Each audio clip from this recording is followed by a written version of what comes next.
Bienvenidos a esta emisión de Así Fue. El tema que discutiremos hoy es un tema de gran importancia para todos nosotros y todos ustedes, pues a nivel histórico y social siempre ha sido uno de los más importantes. Contamos nuevamente con la presencia de un invitado muy especial para mí. Hace un tiempo nos acompañó exponiendo el tema brujas y a petición del público que solicitaba su presencia nuevamente en este programa. De verdad nos escribieron desde Panamá pidiéndonos una segunda parte con Alejandro Sousa de Brujas. No los hemos complacido con esta segunda parte de Brujas, pero hoy sí los complaceremos con este tema, cultos. Alejandro Sousa es el productor de este espacio, además es comunicador social, mención audiovisual, especialista en producción de espacios de televisión, apasionado en la investigación de los temas paranormales y en la historia del mundo.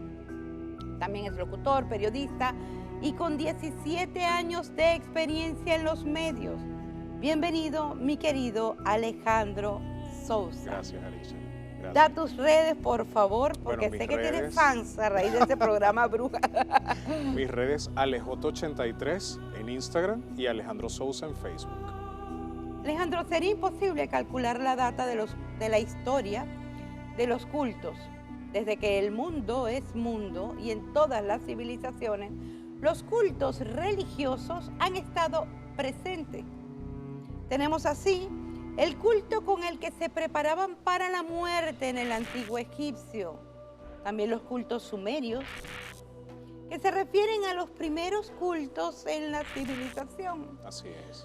Están los cultos venidos de África, el culto al dios Apolo, por ejemplo. Los griegos tenían una serie de cultos a su dios de gran trascendencia y tanto más a lo largo de nuestra historia.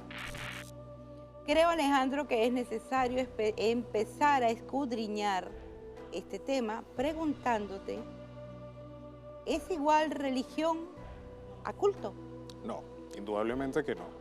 La religión tenemos que partir del foco principal de que en la actualidad se han denominado religiones a muchos cultos. Sin embargo, las tres religiones madres son las tres religiones monoteístas y teocráticas: el cristianismo, el islam y el judaísmo.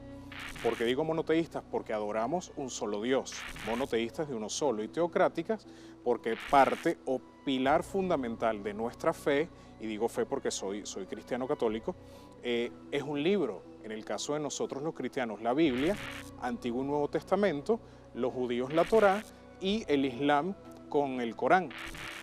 Religión es la fe en sí, es la madre, es el pilar fundamental. Culto son elementos que se derivan de la religión.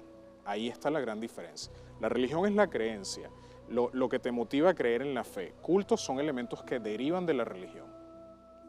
Religión. Quisiera mencionar el culto que quizás es el más famoso en los últimos tiempos, la santería. Culto Lukumi o regla de Osha. Es el culto propio de los afrocubanos cuyos antepasados fueron esclavizados durante la época colonial. Forma parte del grupo de religiones afroamericanas. Sus creencias, Alejandro, se derivan directamente de la cultura y de la religión yoruba, que en Cuba se sincretizaron con el cristianismo católico implantado por la monarquía hispánica. La santería deriva directamente de la religión yoruba que se practica por la etnia homónima en la Guinea africana. La historia del culto yoruba es milenaria, quizás 5.000 años. Correcto. O más. ¿Qué significa el sincretismo religioso y quiénes son los orillas de la religión de los negros? Bueno, el sincretismo religioso simplemente fue un arma de supervivencia que tuvieron los esclavos africanos cuando llegan a América. Nosotros tenemos que citar en la historia que recordemos que en ese tiempo la religión era obligada, era impuesta como producto de la colonización por los misioneros que vinieron de España a colonizar las tierras americanas, los frailes dominicos, jesuitas y franciscanos. Como acabo de decir, en ese tiempo la religión era impuesta y los esclavos o las personas, esclavos negros en realidad, que no practicaban la fe católica, pues eran castigados severamente porque era la fe que tenían que imponerse sobre ellos a juro. Y ellos ya venían trabajando o teniendo su culto, que en este caso es la regla de Osha, la santería como la conocemos más popularmente. ¿Qué es el sincretismo religioso? El sincretismo religioso es mezclar dos elementos en una sola fe. Por ejemplo, los negros que vinieron esclavizados de allá, ¿qué hacían ellos para que sus amos blancos no vieran que ellos estaban practicando su religión? Metían dentro de las imágenes de los santos católicos, de los santos blancos, elementos importantes que correspondían a los orishas que ellos adoraban. Entonces, claro, cuando estaba el capataz, veía que los negros estaban haciéndole reverencia a los santos católicos y simplemente estaban rindiéndole culto a sus santos o a sus orishas africanos, que ellos mismos disfrazaron con el prospecto y las características físicas de los santos cristianos. Pero no tiene nada que ver una cosa con la otra. No tiene nada que ver una cosa con la otra. El panteón yoruba tiene infinidad de orishas, creo que son 216 la cantidad de ellos orishas o deidades yorubas que ellos adoran. Sin embargo, bueno, los principales te puedo hablar de Obatalá, que es el padre de la religión, que se representa con el color blanco, que es la pureza, es el padre de todos, es la salud, es la sabiduría, es la mesura. Tenemos a Yemayá, que es la madre de todo, la dueña de las aguas saladas, la dueña de los mares, la gran bruja. Todo lo que tenga que ver con maternidad en el universo viene por la influencia de Yemayá. Después tenemos el Ewa, que es el oricha principal, que se representa como un niño, que es el que abre y cierra los caminos, el que castiga severamente, pero también el que es benevolente con las personas que complacen la actitud de todos los orishas, que respetan a todos los orishas. Tenemos a Changó, uno que es sumamente conocido, que es el rey de la religión. Desde la época de Nigeria hasta hoy en día se ha llamado a Changó como el rey de la religión, que es el dueño de los tambores, de la danza, de los placeres, de la virilidad, del trueno, de todo lo que tenga que ver con los elementos fálicos en la naturaleza, porque es lo que representa la belleza del hombre, la musculatura del hombre. Tenemos a Oya, que es una orisha guerrera, una de las llamadas orisha muertera, que es la que está en los cementerios, la dueña de las tumbas, la dueña de la centella, es la más hermosa de todas las orishas, es Oya, es una reina también. Tenemos Oshun, ¿okay?, que es una de las más famosas, que es la orisha de la belleza, de la feminidad, de la coquetería, de la riqueza, de la fortuna, de la fertilidad. Tenemos también por otro lado a Babaluayé, que es un orisha sumamente respetado, comparado con uno de los más grandes, que es el que te voy a mencionar al final, que es Orula, Orunmila, que es el dueño de las enfermedades, pero también es el dueño de la salud, es el que da la salud. Tenemos a Oba, que es una orisha preciosa, que es una de las tres hermanas son Oshun, Oya y Oba, que es la orisha del matrimonio, del sacrificio, de la fidelidad conyugal, del amor entre los esposos. Tenemos a Olokun, que es el orisha del fondo del mar, es la única persona en la creación que conoce los secretos que existen debajo del mar, conjuntamente con Yemayá, también es una orisha de las aguas saladas. Y finalmente tenemos a Orula, que es la personificación de Ifá, la personificación de los babalaos, que es justamente el testigo de la creación, el dueño del oráculo de Ifá, que es el gran adivino de todo. Fíjate cómo nuevamente están esas energías, está la energía del padre, está la energía de la madre, está la energía del guerrero, claro, en este claro. último que me habla, y ellos tienen 200. A mí me habían dicho, fíjate lo que es que como ellos tenían prohibido adorar a los mismos cristianos, a las mismas deidades cristianas, Sí. Ellos ponían esas deidades en piedras, en cosas. Claro. Y realmente este símbolo era la Virgen y el otro era el otro, pero ellos lo disfrazaban para que no se dieran cuenta de que estaban rindiendo culto. Mas tú me estás diciendo otra versión, que es que ellos, sus deidades, de sus costumbres africanas, las colocaban entre las deidades de los cristianos, ¿es correcto? Sí. Claro, porque fíjate que todo se mezcla en el elemento que tú estás diciendo, porque como te acabo de comentar, la religión era sinónimo de muerte si tú no practicabas la religión católica. Entonces los aborígenes y los esclavos negros tuvieron que rendirse a los elementos que ellos consideraban mayoritarios para poder tapar su verdadera fe. No obstante, es un culto que tiene 3000 y pico de años, mucho más que el cristianismo. Imagínate. 5000 años o más. desde Nigeria hasta nuestros días. El vudú, Alejandro, es también un culto milenario originario de África Occidental, donde actualmente sigue siendo practicada por miembros de las etnias Ewi, Gabi, Mina, Fon y de Tobo. También se conoce como vudú a la variante que se originó del sincretismo que se produjo en el área del Caribe entre las creencias que poseían los esclavos trasladados desde el África Occidental. Y la religión cristiana católica practicaba mayoritariamente en esas tierras, tierras. De allí, del vudú, viene el tan conocido tema de las muñecas vudú. Correcto. Y de los zombies. Correcto. Yo vi un documental de lo de los zombies y fue impresionante. En Sí, Brasil hay sí. una droga en la que la gente perdía Sí, toda conexión con su conciencia, realidad. Claro. Quería hacerte dos preguntas allí. ¿Pudieras hablarnos de los personajes preponderantes de esta religión? Y la segunda pregunta, te la voy a hacer antes de irnos a comerciales. Seguro que sí. Vamos a dejarla pendiente. Bueno, quiero comenzar hablando por un personaje que ya tocamos en el programa de brujas, que es Marie Laveau, que es considerada la reina del vudú. Un personaje que a mí me apasiona desde siempre porque tiene una vida tan interesante. Me dicen con que todo lo tenemos que ir dice. ya a Seguro. comerciales. Volvemos con la reina del vudú. No se aparten de sus asientos, que este programa promete estar muy impactante. Gracias, Alejandro.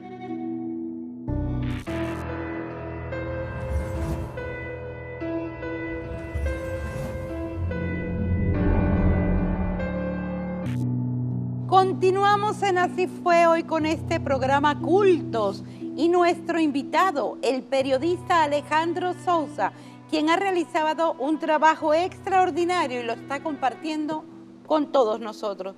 Alejandro, antes de ir a comerciales estábamos hablando de la reina del vudú. Sí. Coméntanos. Marie Laveau, bueno, que como te acabo de decir, la tocamos en el tema de brujas porque es un personaje muy importante en todo lo que tenga que ver de la historia de la brujería a nivel mundial. Tanto así llamada la reina del vudú. Que bueno, fíjate que hoy en día, estamos hablando que el nacimiento de ella es en 1794 y hoy en día la tumba de Marie Laveau en el cementerio de San Luis de Nueva Orleans, que es la cuna del vudú en América, es uno de los sitios más visitados de todo el mundo.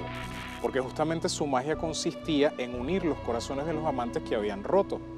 Entonces, bueno, imagínate la fama de ella.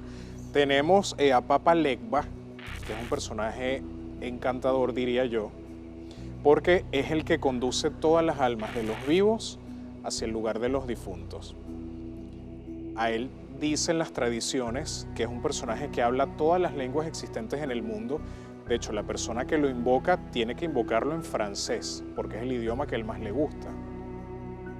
Tenemos al varón Samedi, que como lo dice su nombre es una deformidad de sábado, porque dice la tradición vudú que él debe invocarse en sábado, que es un personaje bastante peculiar, porque es aquel que comparte todos los placeres del ser humano, todos los placeres físicos, los placeres carnales, es el que da los deseos, es el que más rápido atiende las súplicas de sus devotos porque concede muy rápido. Sin embargo, también se dice que él camina con una recua de difuntos atrás impresionante porque él es también el encargado de situar las almas de los difuntos a donde debe ir cada quien. Y tenemos un personaje femenino que aquí vamos a partir con este tema del sexo débil porque en la religión vudú las deidades femeninas son las más potentes, son las más invocadas, son las que llevan el poderío. Tenemos a su esposa que es Mamá Brigitte, que justamente es aquella que se pasea, fíjate como el vudú tiene un cierto encanto con el tema de la muerte. Mamá Brigitte es aquella que se pasea cantando y bailando en las noches, sonando una pandereta entre las tumbas de los cementerios, porque es la que le da alegría al viaje del más allá, es la que protege a las madres parturientas, pero es la que severamente castiga a su esposo, que es el varón Samedi, por las infidelidades que él comete contra ella. Entonces es como quien dice el camino recto en la vida doméstica de un matrimonio. Es una personalidad sumamente respetada en el tema del vudú y una de las más poderosas, quizás la más poderosa. Alejandro, ¿ha tenido experiencias personales con alguno de estos cultos? Sí he tenido, en teoría y en práctica. Yo siempre le hablo a la gente con la que comparto estas ideas, porque no hay nada más sabroso que tú tengas un diálogo afable con personas que piensen distinto a ti, que se pueda acoplar. Yo digo, desde que yo era niño, yo en vez de estar en planes vacacionales, en las vacaciones y en todo eso, me dedicaba a leer y a nutrirme sobre esas cosas porque me parece un tema tan apasionante. Sin embargo, sé hasta qué límite llegar. Es como decimos aquí en Venezuela, no te metas a brujos si no conoces la hierba. Entonces, digo en la práctica porque he llegado hasta algunos por tema investigativo. ¿Qué es lo que, hasta dónde ha llegado Alejandro? ¿Hasta dónde? Mira, aunque no lo creas, soy una persona bastante miedosa con estos temas. Sí. Es que el que más sabe, más respeta, ¿oíste? El que más sabe, más respeta. Lo que no conozco trato de no escudriñarlo, a menos que sea netamente por información, porque hay que saber en lo que se mete. Vamos a hablar ahora de un culto nacido, practicado y extendido en nuestro país. Es el culto a María Lionza y a la montaña de Sorte, el monumento natural Cerro María Lionza, conocido como montaña de Sorte, o montaña también de Quibayo. Es un macizo montañoso ubicado en el estado Yaracuy. Es el centro del culto marialioncero. El escultor Alejandro Colina en el año de 1951 inmortalizó a María Lionza para el mundo como una mujer desnuda de musculatura atlética, sobre una danta con las manos extendidas en las que sostiene un hueso de pelvis. Se encuentra ubicado en la autopista Francisco Fajardo de Caracas, Venezuela, justo al lado de la Universidad Central. ¿Qué significa la danta y la pelvis que sostiene María Lionza en sus manos, Alejandro? Bueno, la danta o tapir es un animal típico nuestro y era representado como una de las deidades que los aborígenes de esa época adoraban, porque es un animal con muchísima fuerza. De hecho, es uno de los pocos animales que se enfrentan a las serpientes y salen vencedores, algo así como la mangosta, pero aquí en nuestras tierras pues es la danta. La pelvis que María Lionza sostiene arriba de sus manos simboliza la fertilidad femenina. Yo he estado observando la esfinge, la figura, la obra de arte. Sí. Y no he podido evitar darme cuenta que simula una mujer montada arriba de un caballero. O sea, la posición inmediatamente te lleva al recuerdo del dominio de la mujer sexualmente sobre el hombre. Correcto. ¿Cuál es la historia de esta enigmática mujer tan popular en nuestro folclore? Bueno, hay 20 versiones distintas sobre la procedencia de María Lionza. Sin embargo, la que más se acerca es que, bueno, María Lionza, que su nombre original es la india Yara, la princesa Yara, porque su padre era el cacique Yaracuy, de ahí viene el nombre del estado. Ella nace blanca con ojos claros, cosa que para nada es típico en la piel y en los ojos de un aborigen. Entonces su padre, evitando que ella trajera la desgracia, acuérdate que ellos creían en que determinados elementos que no eran iguales a su cultura podía traer desgracias a la tribu. Él la lleva a la montaña y la deja en una cueva. Iba periódicamente a darle sus cuidados, pero él tenía a la niña allí. La niña se hace muy amiga de la danta. Ya cuando tiene la mayoría de edad, que puede valerse por sí sola, se adentró en la montaña y no se supo más nunca de ella. Tiempo después viene un nombre sincrético, que es el de María, pues digamos que María es el nombre popularmente cristiano más dado a las mujeres. Se empezó a llamar María de la Onza, antes de María Lionza, porque onza era en el tiempo de la colonia de los aborígenes, era una monedita de oro con la que la gente pagaba a María Lionza los favores que ella le concedía. Pasó a ser de María de la Onza, hoy en día, a María Lionza, que digamos que es una etimología mucho más fácil y latina, pero realmente ese era su nombre, María de la Onza. Esa es la historia de la princesa Yara. Interesante, me encanta conocer de las culturas porque además hay mucha verdad allí encerrada, mucha energía. Sí, sí. En México, Alejandro, existe el culto a quienes ellos llaman la Santa Muerte. El culto de la muerte se remonta a 1795, cuando los indígenas adoraban un esqueleto al que llamaban muerte en un poblado en el centro de México. Y hay testimonios de que este culto permaneció oculto en los 2 últimos siglos. La leyenda popular, que se supone transmitida de boca en boca, indicaría que este culto haya estado naciendo alrededor de los años 60. En México, desde el año 2005, al culto que promovía a la Santa Muerte, que se le canceló el registro por la Secretaría de la Gobernación de México debido, según alegan, a que su adoración desvía gravemente los fines establecidos en los estatutos de la Ley de Asociaciones Religiosas y Cultos Pública de México, ya que los ritos, Alejandro, con la Santa Muerte suelen ir asociados a rituales, hechizos, teniendo allí un componente de brujería. Este culto está fundado en la adoración a deidades, siendo estas de las más antiguas. Sí, indudablemente. Tenemos que estar claro que esas 3 civilizaciones americanas, las primeras civilizaciones prehispánicas o precolombinas, aztecas, incas y mayas, también adoraban a personajes oscuros. En este caso el origen viene de la adoración al Xibalbá. El Xibalbá era el inframundo, lo que conoceríamos nosotros hoy popularmente como el infierno, el lugar de castigo, que fue tan famoso y fue tan adorado por esas civilizaciones que hasta en los escritos del Popol Vuh se menciona. Entonces, este culto viene dado en su matriz de origen por el culto que tenían las civilizaciones prehispánicas en el Xibalbá, que era el infierno o el inframundo, como te estoy comentando ahorita. Un culto a la muerte, realmente, en toda generación, pues. Nosotros tuvimos la oportunidad de ver la película de Catrina. ¿Ella es la misma Santa Muerte? Sí, lo que pasa es que es puesta de una manera mucho más afable a los ojos y no tan temerosa como realmente se suele representar, que es un esqueleto con la hoz que representa en general a la muerte, pues. Sí, yo pienso que parte de este profundizar en estos cultos es darse cuenta de que quizás no todo tiene ese lado terrorífico. Correcto. Quizás correcto. Allí hay esperanza, hay amor, claro. hay renacimiento. En Brasil tenemos también el candomblé. Esta religión tiene por base el alma o espíritu de la naturaleza, por tanto, es clasificada como animista.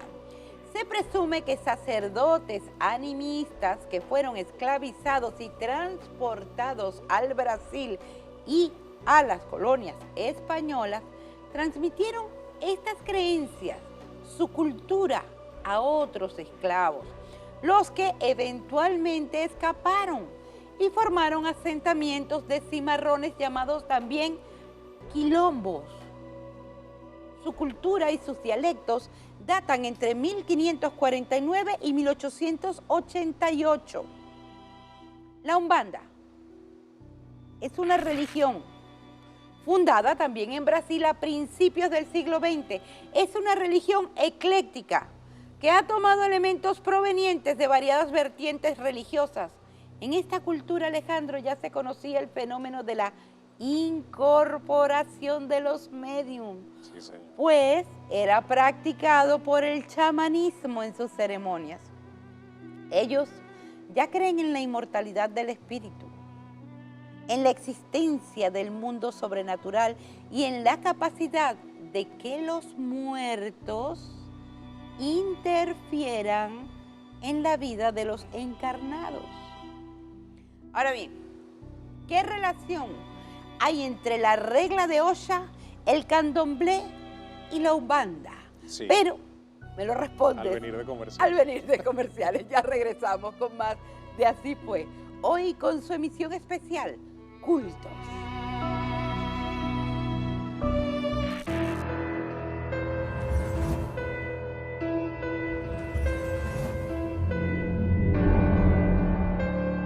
Continuamos en Así Fue en esta emisión Cultos. Antes de ir a comerciales le preguntábamos a Alejandro qué relación hay entre la regla de Osha, el candomblé y Umbanda. Sí, la principal o el principal símil que siguen estos tres cultos es la adoración y la veneración a los orishas yoruba, los tres, con distintos nombres, distintas características, pero los tres adoran a todos los orishas de la religión yoruba. Me vas a hacer llegar ese estudio escrito porque me llamó mucho la atención y me encantaría conocer y profundizar más en esas energías. Claro que sí. Alejandro, ¿crees en la capacidad de los muertos en interferir en la vida de nosotros los encarnados? Totalmente, de eso no tengo ninguna duda. ¿Sí lo piensas? Por investigación y por experiencias personales. Cuéntanos de esa experiencia personal. Fíjate que el espíritu, nosotros somos carne, pero la energía no está aquí, la energía no está en esto de afuera. El espíritu es netamente energía y yo lo asocio a la misma teoría de la electricidad. La electricidad no se crea ni se destruye, simplemente se transforma. Cuando nosotros morimos, igual nuestro espíritu queda allí. Así que sí creo, sobre todo con el tema de los difuntos familiares. El plano que nos separa no debería ser un abismo de distancia entre allá y acá. Entonces creo totalmente en eso y porque lo he vivido con familiares difuntos, con amigos difuntos. Pero cuéntame una historia, Fíjate ¿qué que pasó? Cuenta. Mi abuelo murió hace 9 años, mi abuelo materno. Es muy de los venezolanos pedir la bendición antes de irse y salir de la casa. Yo toda la vida lo he hecho es con mis padrinos y con mis abuelos, simplemente con ellos. Mi abuelo murió, yo cumplo años el 20 de marzo, y desde que murió mi abuelo, que creo que esta es una historia que a mi familia no la saben porque yo soy muy reservado con estas cosas, te la voy a contar a ti. Nadie se va a enterar. Nadie se va a enterar de esto. El 19 de marzo en la noche, pasada ya las 12 en vísperas al 20, que es mi cumpleaños, siempre tomé por costumbre, inconscientemente, bendición, abuelo. Y siento a mi abuelo caminando con el bastón, siempre en la puerta de mi cuarto. Todos los años me pasa desde que él murió. Qué hermoso porque de cierta forma uno se siente querido, ¿verdad? Sí, sí. Y sientes el amor de esa persona y que aún está allí, cerca de ti, pendiente de ti, cuidándote. Sí, señor. Existen historias como esta que son increíbles y estremecedoras. Bueno, esta es hermosa, pero hay unas también estremecedoras con extraños acontecimientos que con el paso del tiempo, Alejandro, jamás se olvidarán. Este es el caso del culto de la familia Manson, uno de los más infames cultos en la historia de América del Norte. Un grupo de jóvenes siguieron al psicópata Charles Manson a finales de 1960. Manson y sus seguidores asesinaron a varias personas escribiendo letras de las canciones de los Beatles con la sangre de sus víctimas en las paredes. Alejandro, menciónanos el caso más resaltante de este culto y qué diferencia crees tú que exista entre este caso y otros. Bueno, el principal el principal acontecimiento aberrante que hizo esta gente pues fue el asesinato de la famosísima actriz de Hollywood Sharon Tate, una de las mujeres más bellas que ha tenido la historia del cine, que era la esposa del director Roman Polanski. Y fue atroz porque, no tanto por el hecho de que ella estuviese embarazada, sino porque él manipuló de una manera la mente de sus seguidores para que, como tú lo acabas de decir, cometieran estos actos aberrantes porque lo que hicieron con Sharon Tate fue, y con las demás personas, porque no solo la mataron a ella, pero a ella en específico, fue un caso que todavía hoy en día se llora porque fue aberrante lo que hicieron con ella. La diferencia está muy clara. El culto a Charles Manson, estamos viendo que un grupo de personas atribuye a un ser humano cualidades divinas, porque eso eran lo que los seguidores, así era como los seguidores lo veían a él, como un mesías. Entonces la mayor diferencia es que todos los cultos anteriores que hemos hablado y todos los demás, que se nos pueden escapar porque son muchísimos, tenían adoración a deidades divinas. Esta gente adoraba a una persona de carne y hueso atribuyéndole elementos divinos. Claro. Bueno, pero a veces han sucedido, así como este caso, tantos otros que uno no comprende cómo el ser humano puede llegar a tal nivel de sugestión que permite tener el atrevimiento a cometer estos actos tan horrorosos. Así es. Hay quienes afirman que la cienciología se inició con las enseñanzas del autor, de esta ciencia ficción, Ron Hubbard, en 1952. Y ahora cuenta con miles de seguidores. Los adeptos a la cienciología pasan por una auditoría personal, en donde se les hace una larga serie de preguntas mientras están conectadas a un dispositivo llamado electropsicómetro, el cual supuestamente mide el estado mental de una persona. La cienciología exige grandes donaciones de sus miembros antes de que puedan progresar espiritualmente. Según relatos e historias, los intentos de salir de la religión tienen como resultado una fuerte intimidación por parte del resto de los miembros del culto. La práctica de la cienciología obliga a los seguidores a aislarse de sus amigos y familiares no creyentes, además de ataques a todo el que cuestione sus creencias. Según estas afirmaciones, varias figuras famosas, como por ejemplo Tom Cruise, John Travolta y Juliette Lewis, se han declarado abiertamente adeptos a este culto o religión. Sin embargo, últimamente han salido a la luz muchas denuncias por parte de ex seguidores que, según han logrado salir y aseguran haber vivido un infierno dentro de este culto. Varios de ellos son Leah Remini y Christopher Reeves, entre otros. ¿Hay algo acerca de la cienciología que te haya llamado la atención aparte de todas estas historias? Sí. Fíjate que voy a citar las palabras que dijiste al comienzo del programa, ¿no? Que nosotros no somos nadie para juzgar, porque a ciencia cierta nadie tiene la verdad verdadera en sus manos. Y los seres humanos, digamos que la mayoría del tiempo siempre pecamos en juzgar lo que no hacemos nosotros o lo que nosotros creemos que es malo.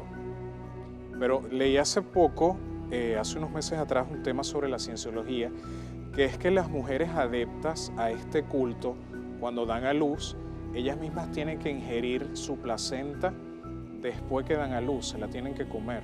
Alejandro, vamos a continuar esta historia después de estos comerciales, pero quiero que me hables, ¿en qué basa la cienciología? O sea, ¿de qué trata esta religión?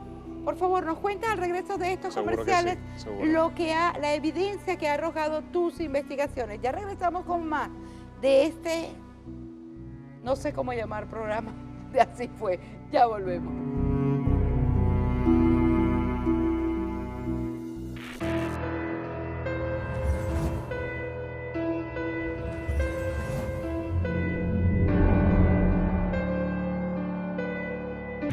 Continuamos con este programa Así Fue y hoy el tema cultos. Antes de ir a comerciales, Alejandro nos comentaba cómo las mujeres en un culto que se llama cienciología, al momento de dar a luz, se comen su propia placenta. Pero yo quise ir más allá y preguntarle, Alejandro, según tus investigaciones, ¿en qué consistía esto de la cienciología para que personas tan famosas y tan preparadas, porque no son personas ignorantes, se hayan adentrado y creído y hecho parte de todo esto? Bueno, fíjate que lo que se ha sabido del tema de la cienciología es preservar la individualidad del hombre como individuo. Ya por ahí tenemos un error, porque nosotros no podemos ir por el mundo pensando solamente en nosotros. Vivimos en una sociedad, no podemos pensar solamente en nosotros mismos, sería muy egoísta de nuestra parte. Por allí ya sale la primera premura de la cienciología. Con respecto a lo que te comenté que había investigado sobre que las mujeres cienciólogas ingieren su propia placenta, cuando dan a luz, quizás habría que adentrarse un poquito más si tiene que ver algo con el tema médico, porque ahorita con todo este auge que hay sobre las células madre, las vitaminas en el plasma, todo este tipo de cosas, a lo mejor pudiera venir por allí, a menos que realmente venga de un rito muy secreto de ellos, de por qué eso debería suceder. Sí, lo que sucede es que en este mundo del más allá y del mundo paranormal hay tanta tela que cortar que atreverse a emitir un juicio en Correcto. ninguno de los casos es algo que está contemplado. Cada uno sacará sus propias conclusiones según, en tu caso, claro, qué bueno que has tenido la oportunidad de investigar y mientras uno más sabe, pues más cerca está de poder decidir qué opinión tiene sobre cada cosa. Así es. Palo o Congo son un grupo de denominaciones estrechamente relacionadas con y desarrolladas por esclavos de África. Esclavos de África Central, que fueron llevados a Cuba de la misma manera, derivados de la religión yoruba de la zona del Golfo de Guinea. Otros nombres asociados con las diversas ramas de este culto incluyen Palomonte, Palomayombe y Palocongo, entre muchos otros, siendo su denominación más popular la palería. ¿Por qué el prefijo palo en este culto? Y la pregunta que quiero añadirle, ¿de qué se trata la palería? ¿En qué está basada? Ok, el prefijo palo viene dado porque los paleros trabajan o le rinden muchos cultos a palos existentes en distintos árboles de la naturaleza, que ellos utilizan para determinadas cosas, que es lo que se llama en ese vocablo la carga de palo. De allí viene la palería, porque ellos trabajan con muchos palos pertenecientes a árboles que están en la naturaleza, cada uno regido para cada cosa en específico de lo que se vaya a hacer. Si son para enfermedades, si es para buena suerte, etcétera, etcétera, etcétera. La primera o la principal creencia de la palería es la adoración o a la veneración de los antepasados, de los difuntos. Y que como hablamos en bloques anteriores, ellos pueden ejercer influencia en el mundo de los vivos. Ok. Es la veneración a los espíritus de los difuntos. Wow. Existen también cultos muy antiguos y famosos que han sido retomados en la actualidad. Los cultos nórdicos, escandinavos y germánicos han adquirido adeptos, Alejandro, últimamente. Estos derivan de los alemanes, holandeses, daneses, suecos, noruegos, irlandeses, ingleses y sus descendientes. Y el segundo grupo, los rusos, serbios, croatas, búlgaros, rumanos y eslovacos, además de los polacos. Dioses como Thor, Odín, Freya son mencionados aquí. En la actualidad, ¿qué describe elementos propios de estos cultos antiguos en la actualidad? Bueno, fíjate que estos cultos eran llamados hoy en día cultos paganos o cultos de la antigua religión. Te menciono personajes muy aparte de los que tú dijiste que son dioses, el rey Arturo, el hada Morgana, y creo que hoy en día todos estos cultos se han englobado en uno solo, que es la Wicca, que es el culto a la naturaleza, es adaptar esas costumbres antiguas que hoy en día ya se están practicando nuevamente, quizás con un poco más de libertad. Mi opinión al respecto es que he aprendido a asignaturar e identificar las energías. Comprendo lo que hacen los orishas, que tienen estas 200 energías y aprenden a trabajar con ellas, a canalizarlas. También comprendo a los paleros, al tener distintos árboles, que cada árbol debe tener a su vez su energía. Ellos tratan de manipular esta energía en el plano astral a través de estos palos. Pero de todas, la que más comprendo es esta última que habla, la de los paganos, la Wicca. Porque me he dado cuenta de que en astrología, cuando estudiamos las deidades, cuando hablamos de Ares, de Artemisa, de Afrodita, todo este tipo de energías, ellos, igual que los chamanes, igual que, fíjense cómo hemos ido descubriendo poco a poco en Así Fue, que detrás de todos estos cultos, que detrás de toda esta magia, que detrás de todas estas religiones, hay una constante.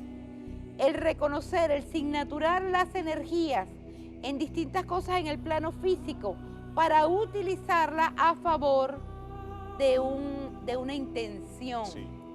Y una cosa que nunca hemos hablado aquí, pero que también es cierto, y me extraña que ninguno de los invitados se haya adentrado, es el poder de la visualización, el poder del enfoque, el poder del deseo, el estar conectado con lo que queremos, cómo lo atrae, lo acerca a nosotros. Ese es otro programa interesantísimo que en algún momento tenemos que hacer, que en eso está basado la ley del secreto, etcétera, etcétera, etcétera, Correcto, que se ha hecho tan correcto. famoso. Agradecida, Alejandro, A ti. porque cada vez le perdemos Pero el es porque miedo. no lo conocemos. Sí, capaz Por que eso. cuando conociésemos su energía nos Claro. diésemos cuenta de que dejarse intimidar por esa primera... Exactamente. Dame tu Impresión. opinión sobre eso. Pienso igual que tú. Yo pienso que la ignorancia en determinados momentos no es tu mejor amigo, porque te puede llevar al miedo y el peor error que podemos cometer es el miedo. Si no conocemos de algo, a lo mejor es por eso que tenemos ese rechazo. Y si lo profundizamos aún más, todas estas energías que funcionan en el plano astral están manifestadas en el plano físico. Así es. O sea, la energía de Ares está manifestada en el picante, en el rojo, en la guerra. La energía de Afrodita, de la belleza, en el verde, en la naturaleza. Vale la pena estudiar. Sí, Vale la pena estudiar porque quizás allí hay información que de saber utilizarla podemos ponerla a nuestro favor. Muy Así agradecida, Alejandro.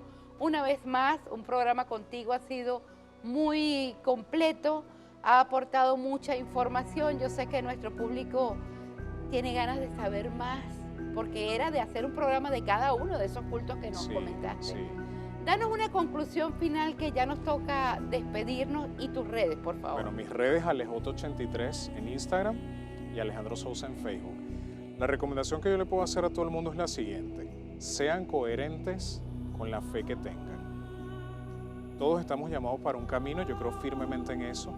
Está bien que tú averigües, está bien que creas, pero sé coherente y congruente que la fe que tengas, que sea una sola. Que no creas en 20 cosas al mismo tiempo, porque eso no va a dar ningún resultado. Sigue un camino en concreto, sigue un camino directo, sigue un camino fijo, nútrete de varios elementos que te ayuden en tu camino espiritual, pero sé coherente con una sola fe. Es que es muy probable que mientras más estudien, al final así sea. ¿Por qué? Porque cuando tenemos la oportunidad de abrir este abanico, hablando de abanico, miren qué belleza, este es un obsequio que nos ha hecho aquí al programa. Muchas gracias, no voy a decir quién fue, pero agradecido. Estas experiencias que tenemos a raíz de nuestros estudios, este aprendizaje, este saber, nos ayuda a ver que donde todas coinciden, Alejandro, es espiritualidad. Y donde varían todas, eso es religión. Agradecidos con tu presencia, hasta una próxima oportunidad. Gracias, Alejandro. Nos volvemos a ver muy pronto aquí en su programa. Así fue.